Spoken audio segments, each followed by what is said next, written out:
आज का हमारा जो लेक्चर है वो ट्रांसपोर्ट इन मैन में, जिसमें हम ह्यूमन सर्कुलेटरी सिस्टम और उससे रिलेटेड हार्ट, ब्लड, इस तरह से लिम्फेटिक सिस्टम, ब्लड वेसल्स, इन तमाम चीज़ों पे बहुत ही इंपॉर्टेंट कॉन्सेप्ट्स डिस्कस करेंगे थ्रू द एमसीक्यूज। तो एक एक करके हम इसको पढ़ते हैं और आप भी साथ साथ उस तरह से आंसर करें। और इसकी हम डिस्कशन करते हैं। तो कंप्लीट डिस्कशन आपने सुननी है, बहुत इंपॉर्टेंट कॉन्सेप्ट्स हैं। और हर में एक एमसीक्यूज में से आगे फर्दर एमसीक्यूज भी बन सकते हैं। ठीक है, तो ये तमाम चीज़ें इसके अंदर हम एक एक करके जो है डिस्कस करेंगे। Question number one is, which one of the following mammalian cell is not capable of metabolizing glucose to carbon dioxide aerobically? Red blood cell, white blood cells, unstriated muscles और the liver cell? कौन सा ऐसा cell है जिसमें ability नहीं है कि वो मेटाबॉलिज्म कर सके, ग्लूकोज की ब्रेकडाउन कर सके और उससे जो है वो एनर्जी डिवेलप कर फॉर्म कर सके? जी, इसमें अल्फा आंसर आ रहा है ज्यादातर लोगों का कि रेड ब्लड सेल्स ऐसे सेल्स हैं। Yes, the correct answer is red blood cell. अब जानते हैं कि जो रेड ब्लड सेल्स होते हैं, एक तो हम ये जानते हैं कि ये शॉर्ट लिव्ड है। ठीक है, और इसमें जो इसका लाइफ स्पैन होता है that is about 3 months. 3 months है, या डेज में अगर हम देखें तो 120 डेज होते हैं। और हम ये भी जानते हैं कि ये इसमें न्यूक्लियस नहीं होता। और इसमें मैक्सिमम अगर हम रेड ब्लड सेल में देखें तो इसमें 95% जो इसका है वो तो इसमें हीमोग्लोबिन होती है, जो कि इसका कंपोनेंट है या इसकी कंपोजिशन में है। और बाकी जो 5% होता है वो अदर प्रोटीन या इंजाइम्स जो हैं वो प्रेजेंट होते हैं, वो इसका पार्ट है।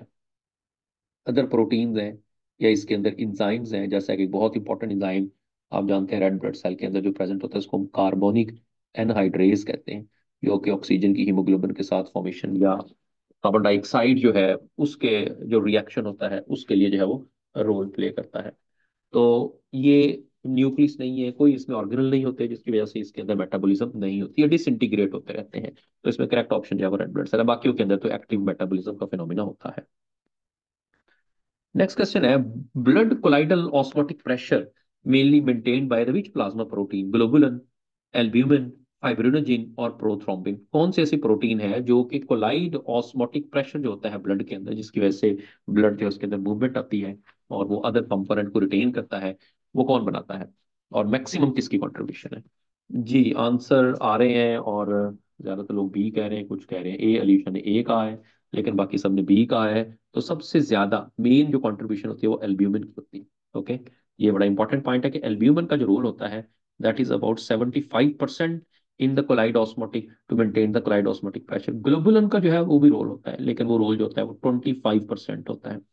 लेकिन फाइब्रिनोजिन या प्रोथ्रोम्बिन की अगर हम बात करें तो इनका कोलाइड ऑस्मोटिक प्रेशर को मेंटेन करने के अंदर कोई रोल नहीं होता। बहरहाल आप जानते हैं कि इनका रोल कहाँ पर है, ये मेनली ब्लड क्लॉटिंग में काम करते हैं। प्रोथ्रोम्बिन भी है जो कि as a catalyst blood clotting में काम करेगा, और फाइब्रिनोजिन भी। और आगे चल के हमने बात करनी है कि ब्लड क्लॉटिंग में कौन कौन सी चीजें, कंपोनेंट कौन कौन से जो है वो इन्वॉल्व होते हैं। तो इसमें बीटा जो है वो करेक्ट है। ओके, नेक्स्ट है, the portal system is not associated with which of the following organ or tissue? Nephron, pituitary, liver और alveoli? इसके साथ पोर्टल सिस्टम एसोसिएट नहीं होता। आपने कुछ पोर्टल सिस्टम पढ़े हुए हैं, कुछ यहाँ पर मैं भी आपको बताऊंगा। तो यहाँ सबसे पहले तो आइडेंटिफाई करें कि कौन सा ऐसा ऑर्गन है जिसके अंदर पोर्टल सिस्टम एसोसिएट नहीं होता। अलीशा ने ए कहा, इफ्रा ने कहा बी, सबा कह रही है ए, जीशान कह रहे हैं बी। ओके, इसमें अभी तक तो जो मुझे आंसर मिले हैं वो सारे गलत ही आ रहे हैं। तो पोर्टल सिस्टम जो है वो एसोसिएट नहीं होता एल्वियोलाई के साथ। बाकी तीनों के साथ पोर्टल सिस्टम जो है वो प्रेजेंट होता है। देखिए, पोर्टल सिस्टम, तीन तरह के पोर्टल सिस्टम होते हैं हमारी बॉडी के अंदर। अब एक पोर्टल सिस्टम जो है वो नेफ्रॉन के साथ एसोसिएट होता है, जिसके लिए हम वर्ड यूज करते हैं renal portal system. Renal portal system. फिर एक पोर्टल सिस्टम जो है हमारे पिट्यूटरी ग्लैंड के साथ भी एसोसिएट होता है, इसको हम कहते हैं हाइपोफाइसियल पोर्टल सिस्टम। और एक पोर्टल सिस्टम लिवर के साथ एसोसिएट होता है, जिसके लिए हम वर्ड यूज करते हैं हेपेटिक पोर्टल सिस्टम। इसके लिए वर्ड यूज होगा हेपेटिक पोर्टल सिस्टम। अब ये पोर्टल सिस्टम होता क्या है? देखिए, पोर्टल सिस्टम एक ऐसा कनेक्शन होता है जिसमें कुछ वेन्स वहां बने, वेन्स से कैपिलरीज बने, और कैपिलरीज से फिर से वेन्स डेवलप हो जाए। तो इस सिस्टम को हम जो है वो पोर्टल सिस्टम कहते हैं, जो कि स्पेसिफिकली कुछ जगहों पर ऐसा होता है कि पोर्टल सिस्टम या कैपिलरीज जो है वो बनने के बाद फिर से उनसे बड़ी वेसल बन जाए। और जैसा कि आप जानते हैं कि वुमेन्स कैप्सूल के अंदर पहले एक आर्टरियोल्स होते हैं, फिर कैपिलरीज बन जाते हैं, फिर कैपिलरी से आर्टरियोल्स बन जाते हैं। और इसी तरह से हेपेटिक पोर्टल सिस्टम आपने देखा गट से लिवर के अंदर, और इसी तरह से पिट्यूटरी ग्लैंड के अंदर भी ये पोर्टल सिस्टम होता है। लेकिन एल्विलाई में ऐसा पोर्टल सिस्टम नहीं होता कि कैपिलरीज बनने के बाद फिर से वो कोई बड़ी वेसल बन जाए या वही वेसल बन जाए जिससे कैपिलरीज बनी थी। यानी अगर मैं कहता हूँ कि वेन है, तो वेन से कैपिलरीज बनी और कैपिलरी से फिर वेन बनी, that's a portal system.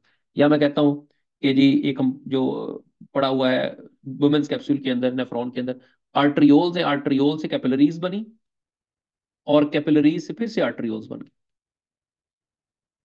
So again that's the portal system. ये आगे चल के हम इसके अंदर कुछ और भी एग्जांपल पढ़ते हैं नेफ्रॉन के अंदर, तो ये जो है वो एल्विलाई में प्रेजेंट नहीं होता। नेक्स्ट क्वेश्चन है, serum differs from the blood in lacking clotting factor, lacking antibodies, lacking globulin और लैकिंग एल्ब्यूमिन। सीरम और ब्लड में क्या फर्क होता है? सीरम में से क्या चीज जो है वो ब्लड में से क्या चीज रिमूव होगी कि वो सीरम डेवलप हो जाएगा? इसके अंदर जो करेक्ट है वो अल्फा है, लैकिंग द क्लॉटिंग फैक्टर। कि क्लॉटिंग फैक्टर अगर नहीं होंगे तो इसके रिजल्ट में वो जो ब्लड है वो सीरम के अंदर कन्वर्ट हो जाएगा। तो यहाँ पर ये बड़ा इंपॉर्टेंट है कि ब्लड और सीरम में क्या फर्क होता है। इस तरह से कुछ और सवाल भी आ जाते हैं। इन केस में कहता हूँ कि अब एक ब्लड है, ब्लड में से अगर हम माइनस कर दें ब्लड सेल्स, ठीक है, तो उससे जो बनता है वो बन जाता है प्लाज्मा। ठीक है, ये ब्लड का प्लाज्मा है। अब इसमें से अगर हम माइनस कर दें क्लॉटिंग फैक्टर्स तो ये डिवेल्प हो जाती है सीरम।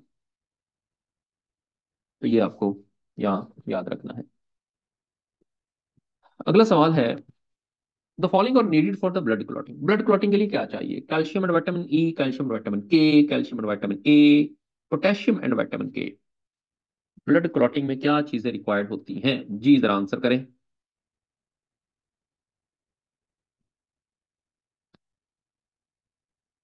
जी कुर्बान का डेल्टा आया, अरसलान का बीटा आया, अलीशा ने डी कहा है, जिशान अशरफ ने बी कहा है, ये कैल्शियम एंड विटामिन के।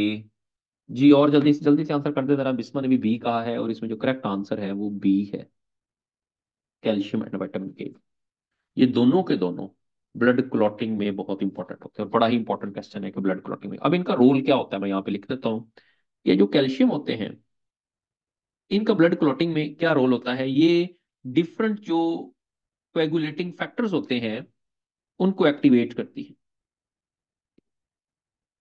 Activation of the coagulation factors, उनकी एक्टिवेशन करने में इसका काम है।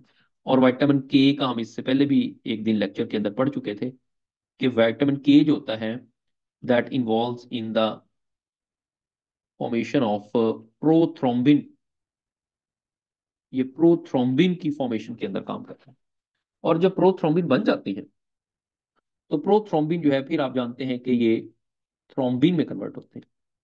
और फिर थ्रोम्बिन की प्रेजेंस में जो फाइब्रिनोजिन है वो कन्वर्ट होती है फाइब्रिन के अंदर, क्योंकि thrombin prothrombin they serve as a catalyst. तो इसने अब क्लॉट लगाना होता है फाइब्रिन ने, जो कि आप जानते हैं कि इनसॉल्युबल फॉर्म के अंदर है वो प्रेजेंट होती है। और जो फाइब्रिनोजिन है ये सॉल्युबल फॉर्म में होती है। इस तरह से कैल्शियम का भी रोल है और विटामिन के जो होते हैं वो भी रोल प्ले करते हैं।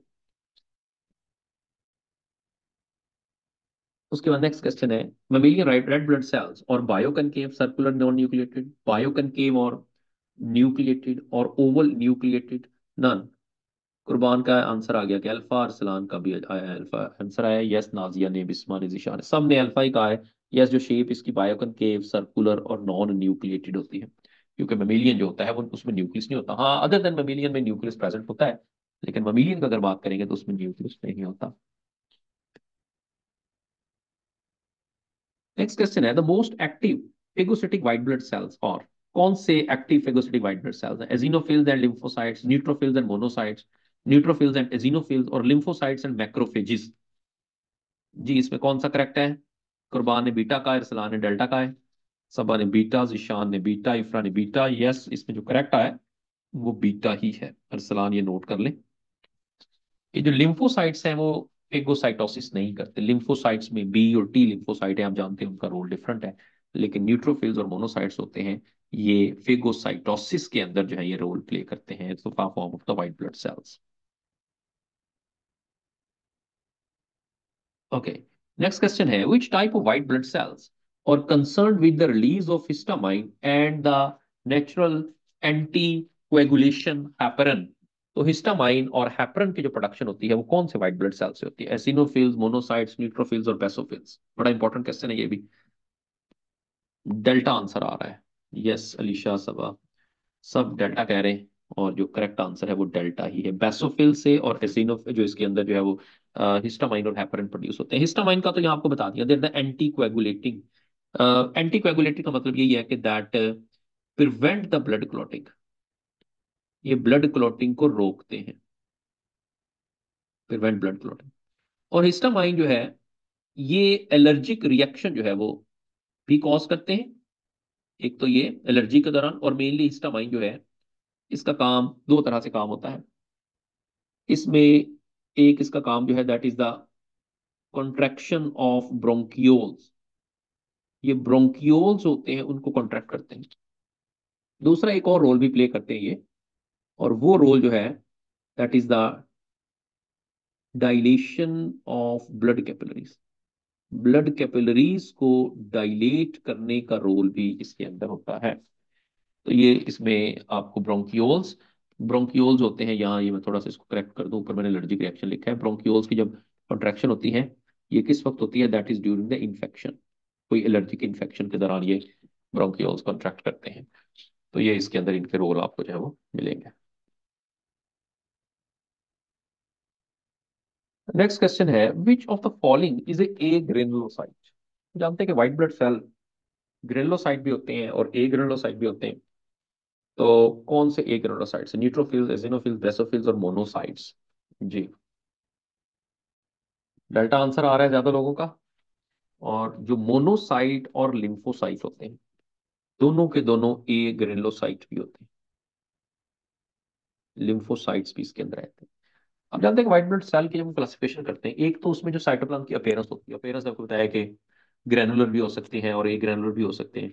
और दूसरा उसके शेप ऑफ न्यूक्लियस, न्यूक्लियस की शेप जो है वो किस तरह की होती है।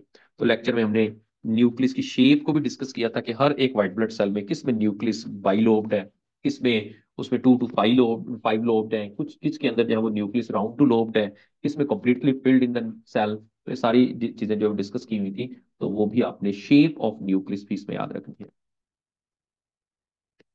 ओके, नेक्स्ट क्वेश्चन है which of following is incorrect matching of the white blood cell with its function. यहाँ एक एक व्हाइट ब्लड सेल लिखा हुआ है, साथ इसका जो फंक्शन दिया हुआ है, तो आपने बताना है कि इनकरेक्ट मैचिंग कौन सी है। पहले नंबर पे है कि जो न्यूट्रोफिल्स हैं वो फेगोसाइटिक सेल्स हैं। क्या ये करेक्ट है या इनकरेक्ट मैचिंग है? तो आप जानते हैं कि ये करेक्ट मैचिंग है, कि न्यूट्रोफिल्स होते हैं वो फेगोसाइटोसिस ही करते हैं। दूसरा वो है कि एसिनोफिल जो है वो रेजिस्ट करते हैं इन्फेक्शंस को and also associated with the allergic reaction. तो ये भी करेक्ट है। और ये बड़ा इंपॉर्टेंट पॉइंट है कि जो एसिनोफिल्स होते हैं ये एलर्जिक रिएक्शन कॉज करते हैं। ठीक है, तो ये इसमें एसोसिएट है और इन्फेक्शन के लिए रेजिस्ट करते हैं। ठीक है, और ये हम जानते हैं कि ये हमारे पास जो है वो एंटी इन्फ्लेमेटरी भी इसके लिए एक वर्ड यूज करते हैं, क्योंकि रिएक्ट करते हैं। These are the anti inflammatory भी आप इसको कह सकते हैं, क्योंकि एलर्जिक रिएक्शंस के लिए उन्होंने रिएक्ट करना है, रेजिस्ट करना है। और बेसोफिल जो है ये सक्रिएट हिस्टामाइन, सेरोटोनिन, हेपरिन। ये भी ठीक है, ये हिस्टामाइन भी, सेरोटोनिन और हेपरिन तीनों चीजें प्रोड्यूस करते हैं। दो तो आपने पढ़ ली है। टी लिम्फोसाइट्स प्रोड्यूस्ड एंटीबॉडीज, ये गलत है। That's a incorrect pairing. कि आप जानते हैं कि टी लिम्फोसाइट्स होते हैं वो एंटीबॉडीज प्रोड्यूस नहीं करते, एंटीबॉडीज बी लिम्फोसाइट्स प्रोड्यूस करते हैं। तो इस वजह से इसके अंदर जो बेस्ट ऑप्शन हमने चूज करनी है, जो कि इनकरेक्ट है, वो डेल्टा है। ओके, नेक्स्ट पे आ जाए। Compare to the blood, our lymph has more red blood cell and less white blood cell, no plasma, plasma without proteins, more white blood cell and no red blood cells। ये इसमें अगर आप compare करेंगे blood को lymph के साथ, तो क्या लिम्फ में होता है जो है वो, लिम्फ में होता है जो कि ब्लड में और लिम्फ में डिफरेंस है। ओके जी, सबा का अरसलान का आंसर जो है वो डेल्टा है, कि ज्यादा व्हाइट ब्लड सेल होते हैं। अलीशा ने कहा है बी, इस्मा ने, जिशान ने डेल्टा कहा है, और इसमें जो करेक्ट है वो डेल्टा ही है, कि ज्यादा व्हाइट ब्लड सेल्स होते हैं लिम्फ के अंदर और रेड ब्लड सेल नहीं होते। एक तो व्हाइट ब्लड सेल हम जानते हैं कि ब्लड से भी निकल आते हैं, दूसरा आप ये जानते हैं कि जो लिम्फ है उसके अंदर जो लिम्फ नोड्स होते हैं जो लिम्फेटिक सिस्टम के अंदर, वो भी व्हाइट ब्लड सेल की प्रोडक्शन करते हैं। तो व्हाइट ब्लड सेल ब्लड की निस्बत जो है वो लिम्फ में ज्यादा होते हैं, ये बात याद रखनी है, ठीक है। तो इसके अंदर जो डेल्टा है वो करेक्ट है। नेक्स्ट क्वेश्चन है, name the blood cells whose reduction in number can cause clotting disorder leading to excessive loss of blood from the body. कौन से सेल जो जो कम अगर हो जाए तो बॉडी से ब्लड जो है वो निकलता रहता है? न्यूट्रोफिल, थ्रोम्बोसाइट्स, इरिथ्रोसाइट्स और ल्यूकोसाइट्स। जी, जिशान अशरफ का बीटा है, अरसलान का बीटा, जिशान अली, कुर्बान अली, सबा, सब ने बीटा का है थ्रोम्बोसाइट्स। यस, थ्रोम्बोसाइट्स जो है आप जानते हैं कि ये हम प्लेटलेट्स के लिए वर्ड यूज करते हैं, और प्लेटलेट्स होते हैं इनका रोल होता है ब्लड क्लॉटिंग में।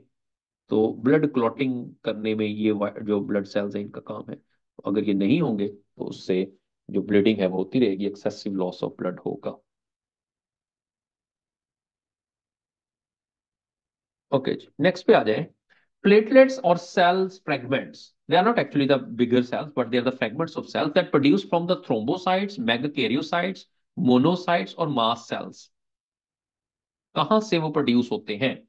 ओके जी, बीटा आंसर आ रहा है ज्यादा लोगों का। यस, मेगा कैरियोसाइट्स होते हैं, they are actually in the bone marrow. हम जानते हैं कि बोन मैरो से प्रोड्यूस होते हैं, तो वहां पर जो स्पेसिफिक सेल्स होते हैं वहां से ये प्रोड्यूस होते हैं, ठीक है।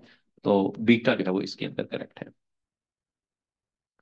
नेक्स्ट क्वेश्चन है, कैरेक्टरिस्टिक्स ऑफ कार्डिक मसल्स और that they contract quickly and get fatigued, contract rhythmically and do not get fatigued, contract slowly and get fatigued, contract slowly and do not get fatigued. What about the cardiac muscles? जी, ज्यादातर लोगों का बल्कि सबका ही answer अभी तक जो वो बी आया है, कि contract rhythmically and do not gate fatigued. जो फटीग होती है वो आपको स्केलेटल मसल के अंदर मिलती है, लेकिन हार्ट के अंदर या स्मूथ मसल्स जो होते हैं उनके अंदर फटीग नहीं आती, क्योंकि इनके अंदर एक रिकवरी टाइम पीरियड भी इनको मिल जाता है और ये एक रिदम के अंदर जो है वो मूव करते रहते हैं। तो इसमें बीटा जो है वो करेक्ट है। Next question है, the blood pressure in the mammalian aorta is maximum during the diastole of the right ventricle, systole of the left ventricle, diastole of the right atrium और systole of the left atrium। कब aorta में blood pressure जो है वो maximum होगा? Okay जी, beta answer आया है, कुर्बान ने इस चार्ली कह दिया है। एओर्टा में ब्लड प्रेशर कब ज्यादा होगा? इफ्रा का बीटा आया है आंसर, जो करेक्ट है वो बिल्कुल बीटा ही है, systole of the left ventricle. अब देखिए, एक बड़ी सिंपल सी बात है कि जो एओर्टा होता है वो लेफ्ट वेंट्रिकल से ही निकलता है, ये वो full and final left ventricle से एओर्टा निकलता है। और जब हार्ट से ब्लड निकलेगा, जो बिगर आर्टरी में जाएगा जिसको एओर्टा करते हैं, तो साउदर्न वेंट्रिकल से निकलेगा, एट्रिया से नहीं निकलेगा। और जब हम ब्लड प्रेशर की बात करते हैं, और ब्लड प्रेशर जो है वो एक्चुअली वेंट्रिकल की कॉन्ट्रैक्शन की वजह से और लेफ्ट वेंट्रिकल की कॉन्ट्रैक्शन की वजह से ही बनता है, क्योंकि एट्रिया जो है वो तो सिंपली उतने कॉन्ट्रैक्ट करते हैं कि ब्लड एट्रिया से वेंट्रिकल में आ जाता है। तो ये इसके अंदर आपको जो है वो बीटा इसमें करेक्ट मिलेगा। जी, अगले सवाल पे आ जाएं। The opening between the right atrium and right ventricle is guarded by tricuspid valves, bicuspid valves, semilunar valves और यूस्टिकियर वेल्व्स। जी बताएं जरा, इसके अंदर कौन से वेल्व जो हैं वो आएंगे? अब राइट एट्रियम और राइट वेंट्रिकल के दरमियान आपको कौन से वेल्व्स मिलते हैं? जी, बिस्मा का अल्फा आंसर आया है, नाजिया का चार्ली आया है, सबा का ए है। जी बाकी बताएं जरा, राइट साइड पे कौन से होते हैं? जिशान अशरफ ने भी ए आंसर कहा है। ओके जी, इसमें जो करेक्ट है वो अल्फा है, ट्राइकस वेल्व्स। तो राइट साइड पर जो होते हैं वो ट्राइकस वेल्व्स होते हैं, और जो बाइकस वेल्व्स होते हैं ये आपको लेफ्ट एट्रिया और लेफ्ट वेंट्रिकल के दरमियान मिलते हैं, ठीक है। इनके लिए हम वर्ड जो है वो एक और वर्ड भी यूज किया जाता है बाइकस के लिए, इनको मिट्रल वेल्व्स भी कहते हैं, ठीक है। अब इसी तरह से यहाँ आपको सेमिल्यूनर वेल्व जो मिलते हैं, ये मिलते हैं at base of aorta, aorta की बेस पे भी होते हैं। इसके अलावा ये जो पल्मोनरी ट्रंक निकलता है, जो कि राइट वेंट्रिकल से निकलता है, उसकी बेस पे भी प्रेजेंट होते हैं। और इसके साथ साथ ये वेन्स के अंदर भी आपको सेमिल्यूनर वेल्व्स मिलते हैं। ठीक है, ये आपने इसमें याद रखना है। अब एक वर्ड यूज है यूस्टिकियन वेल्व्स।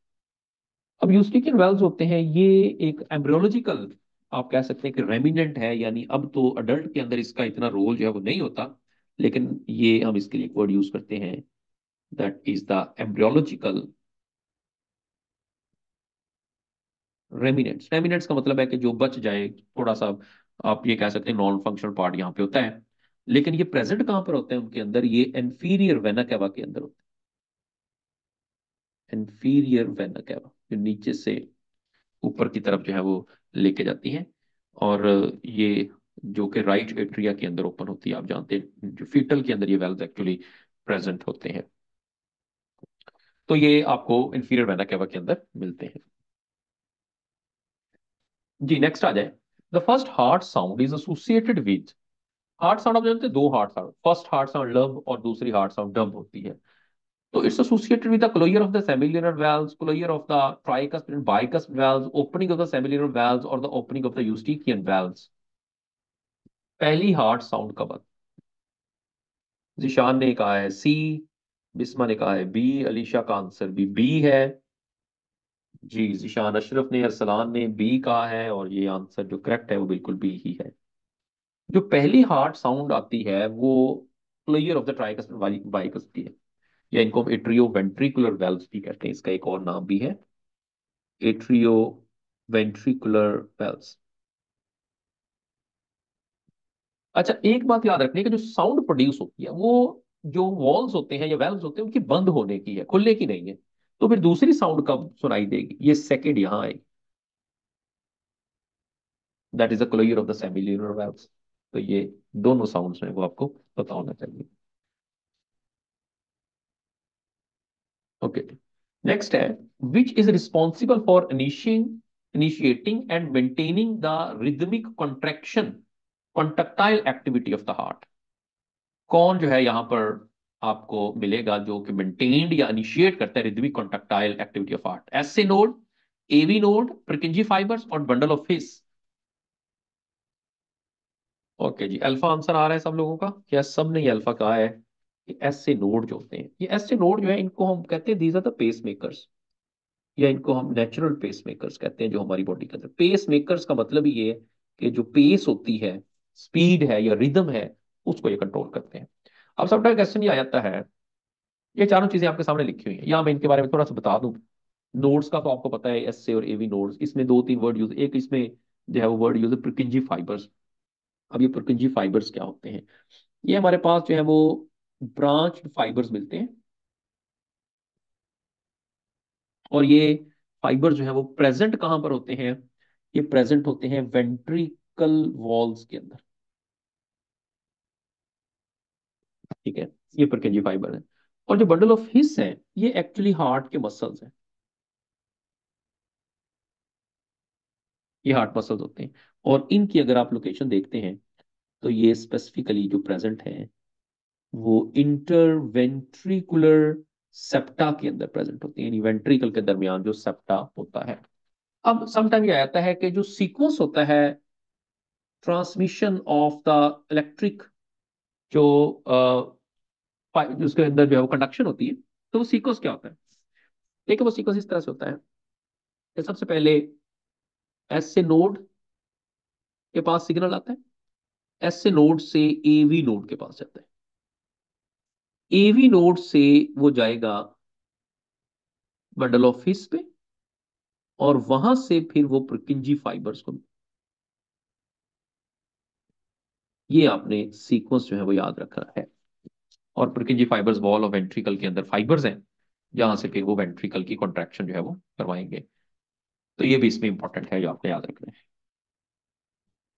ओके जी, नेक्स्ट क्वेश्चन है, bundle of His originates from the sino auricular node, और ये को ऑरिकुलो वेंट्रिकुलर या एट्रियो वेंट्रिकुलर भी कहते हैं, ऊपर मैंने लिखा है एवी नोड, और पल्मोनरी आर्टरी और सिस्टेमिक एओर्टा कहां से राइज होते हैं? Bundle of fish. यस, अभी ऊपर जो मैंने सीक्वेंस बनाया है आपको वहीं से अंदाजा हो गया होगा कि ये एवी नोड से राइज होते हैं। बीटा इज करेक्ट, क्योंकि यहां पर मैंने आपको बताया ये देखिए एवी नोड से, तो सीक्वेंस भी यही करेक्ट है। ठीक है, तो इस तरह से आगे आगे ये चलता जाएगा electrical conduction. Okay, which among the following is correct during the each cardiac cycle? Her cardiac cycle के अंदर आपको करेक्ट स्टेटमेंट कौन सी मिल रही है? The volume of blood pumped out by the art right and left ventricle is same, the volume of blood pumped out by the right and left ventricle is different, the volume of blood received by each atrium is different, the volume of blood received by aorta and pulmonary trunk arteries is different। क्या इसके अंदर cardiac cycle में statement आपको correct मिलती है? जी बताएं जरा, क्या वेंट्रिकल से जो ब्लड निकलता है दोनों वेंट्रिकल से वो डिफरेंट होता है, या जो ब्लड वेंट्रिकल से निकलता है वो सेम होता है, या वॉल्यूम ब्लड हर एट्रिया में जो आता है वो डिफरेंट होता है, या फिर ब्लड जो रिसीव करते हैं एओर्टा और पल्मोनरी आर्टरीज वो डिफरेंट होता है? तो आपने करेक्ट बताना है इसमें। ज्यादातर का आंसर डेल्टा आ रहा है, लेकिन अलीशा ने कहा है कि बीटा जो है वो करेक्ट है। ओके, आपके ख्याल में ये है कि हार्ट के दोनों एट्रिया में जो ब्लड आता है वो डिफरेंट होता है, वेंट्रिकल में जो ब्लड आता है वो डिफरेंट होता है, वेंट्रिकल से जो ब्लड निकलता है वो डिफरेंट होता है? तो ऐसा नहीं है, ब्लड सेम ही होता है। जो अमाउंट ऑफ ब्लड होगी, वॉल्यूम ऑफ ब्लड होगा वो सेम होगा, एट्रिया में भी सेम आएगा, वेंट्रिकल में भी सेम जाएगा, और वेंट्रिकल से सेम ही निकलेगा। तो इसमें जो करेक्ट हमारे पास आएगा वो अल्फा होगा। अब आप जब लेते हैं कि आप कहते हैं कि कॉन्ट्रैक्शन डिफरेंट हो सकती है, ये हम मानते हैं कि लेफ्ट वेंट्रिकल जो है वो उसको ज्यादा कॉन्ट्रैक्ट करना पड़ता है क्योंकि उसने दूर ब्लड भेजना होता है पूरी बॉडी के अंदर, लेकिन राइट साइड में जरा कॉन्ट्रैक्शन स्लो होती है क्योंकि वो पास ही जाना होता है लंग्स के अंदर। लेकिन ये नहीं होता कि वो डिफरेंट होता है, ब्लड सेम ही अमाउंट या वॉल्यूम का होता है। तो इसमें अल्फा जो है वो करेक्ट है।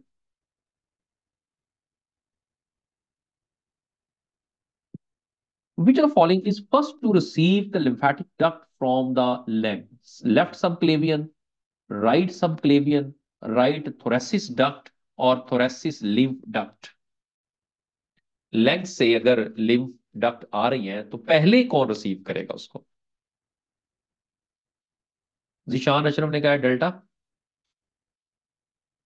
जी बाकी लोग?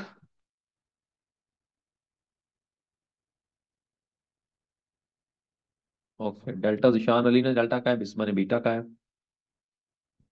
फर्स्ट जो रिसीव करेगा वो थोरेसिक लिम्फ डक्ट रिसीव करेगा। थोरेसिक लिम्फ डक्ट से फिर वो जाएगी लेफ्ट सबक्लेवियन वेन के अंदर।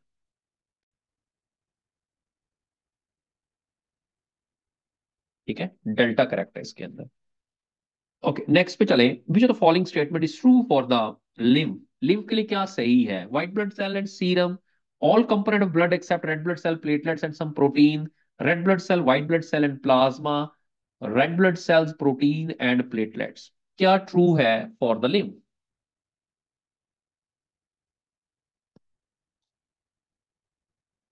ओके, सबा ने कहा जी बीटा सही है लिम्फ के लिए। जिशान ने भी कहा है बीटा। बाकी लोग क्या सोच रहे हैं? अलीशा ने भी सही आंसर कर दिया। ओके जी, all component of blood except the red blood cell, platelets and some protein, beta is correct. Lymph में सारी चीजें होती हैं लेकिन रेड ब्लड सेल नहीं होते। ठीक है, और प्लेटलेट्स भी नहीं होते, और कुछ बड़ी प्रोटीन, लार्ज प्रोटीन इसमें नहीं होती, बाकी सारी चीजें ही होती हैं। Largest lymphoid organ of the body is liver, kidney, spleen और पेंक्रिया?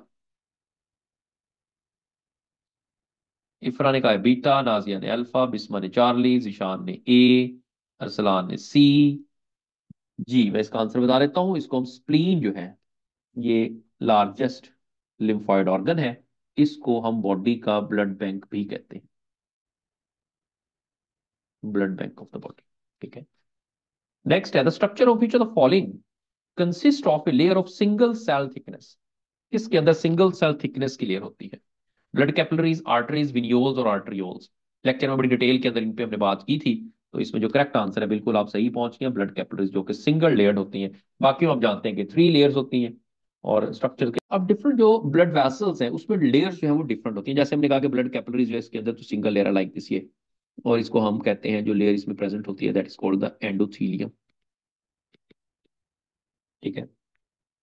और बाकी जो लेयर्स हैं जैसे हम बात करते हैं आर्टरीज की, तो आप जानते हैं वहां पे 3 लेयर्स हैं। इसी तरह से वेन्स की जब हम बात करते हैं तो वेन्स जो है उसके अंदर भी 3 लेयर्स होती हैं। लेकिन आर्टरीज जो होती हैं वो हाईली मस्कुलर हैं। और ल्यूमन जो होता है ये ल्यूमन है, और जिसको हम बोर कहते हैं, तो वेन्स के अंदर जो बोर होता है वो बड़ा होता है, लार्ज। ठीक है। लेकिन आर्टरीज जो होती हैं दैट इज हाईली मस्कुलर। तो मस्कुलर जो है वो ज्यादा मसल्स अगर आपको मिलेंगे तो वो आर्टरीज के अंदर मिलेंगे। बाकी हमने लेक्चर के अंदर बड़ी डिटेल में इनको कंपेयर किया हुआ है। ओके जी, next, all veins have deoxygenated blood except the renal vein, hepatic vein, hepatic portal vein और पल्मोनरी वेन। इसके अंदर डीऑक्सीनेटेड ब्लड नहीं होता बल्कि ऑक्सीजनेटेड ब्लड होता है। ओके जी, डेल्टा आंसर सबने कर दिया है। यस, पल्मोनरी वेन के अंदर ऑक्सीजनेटेड ब्लड होता है, इसी तरह से पल्मोनरी आर्टरीज में डीऑक्सीजनेटेड ब्लड होता है। नेक्स्ट क्वेश्चन है, a vein differs from an arteries in having stronger muscular wall, narrow lumen, valves control direction of blood flowing opposite to heart, valves controls direction of blood flows towards the heart। कौन सी ऐसी character है जो when की different artery से और when के अंदर वो प्रेजेंट है? डेल्टा आंसर आ रहा है, कुछ का बीटा आंसर, अलीशा ने बीटा कहा है। हालांकि नैरो ल्यूमन जो होता है वो वेन में नहीं होता, वो आर्टरी में होता है। आपने इसमें वेन की कैरेक्टर बतानी है। कुर्बान अली ने डेल्टा कहा है। थोड़ा सा इसमें सोचना है आपने, ये सोच के आंसर करना है। और सोचना ऐसे है कि आपने माइंड में लेके आना है कि जो वॉल्स होते हैं उनका फंक्शन क्या है, what is the function of the walls और वेल्व्स। बिस्मा ने आंसर सही किया है, यस, चार्ली इज करेक्ट। चलो, अब देखिए किस तरह से हम जानते हैं कि जो वॉल्स हैं इनका काम होता है टू प्रिवेंट बैक फ्लो। ये बैक फ्लो को प्रिवेंट करता है। इसका मतलब है कि जो हार्ट की तरफ ब्लड आ रहा है वो ब्लड को लाने में काम नहीं कर रहे हैं, बल्कि जो उसका फ्लो वापस जा रहा है उसको रोक रहे हैं। तो इसका मतलब है कंट्रोल करें direction of blood flow opposite to heart, not towards heart. अगर हम बात करें वेन्स में जो ब्लड है और ये वेन्स के अंदर ही प्रेजेंट होते हैं, तो वेन्स में ब्लड जा तो टुवर्ड्स हार्ट रहा है, लेकिन जैसे मैंने कहा उसको ले जाने में तो हमारा स्केलेटल मसल या बॉडी के जो मूवमेंट होती है मसल्स की, विसरा की, वो उसको जो है वो भेज रहा है टुवर्ड्स द हार्ट, लेकिन ये हार्ट से ऑपोजिट जाने को कंट्रोल करते हैं। मेरा ख्याल है कि आप लोग समझ गए होंगे कि जब आप वॉल्स का फंक्शन देखेंगे तो आपको ये चार्ली आंसर आएगा, लेकिन अगर आप वॉल्स का फंक्शन ही देखेंगे तो फिर आप डेल्टा की तरफ जाएंगे। तो इसमें चार्ली जो है वो करेक्ट है। The connection between the pulmonary and aortic arches in the foetus is. Foetus के अंदर पल्मोनरी और एओर्टिक आर्च के अंदर एक कनेक्शन होता है। ये आपने ब्लू बेबीज जो है वो पढ़ा होगा, वहां से ये आपको क्वेश्चन जो है वो मिलेगा। तो उस कनेक्शन को हम क्या कहते हैं?